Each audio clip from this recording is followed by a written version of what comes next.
Hvad ved I nu om demokrati? Jamen, er det ikke noget i Canada? Nej, det er en skæge. Demokrati eller folkestyre er et politisk system, hvor magten ligger hos folket. Hvornår fik Danmark sin grundlov? Var det ikke i 2020? Det er et. Siden den første grundlov blev underskrevet i 1849, er den blevet ændret 4 gange.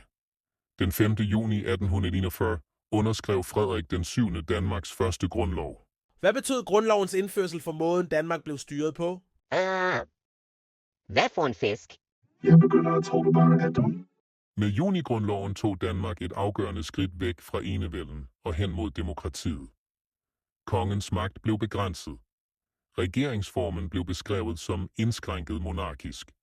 Det betyder, at regenten har regeringsmagten, men at magten er indskrænket af reglerne i grundloven. Hvem fik ifølge grundloven stemmeret? Katte. Hvad sagde den store flue? Hermed gav grundloven stemmeret til omkring 15% af den samlede befolkning. Kvinder, tjenestefolk, fattige og straffede var blandt de, som stadig ikke havde stemmeret. Hvilke 3 dele blev magten opdelt i? Mojang.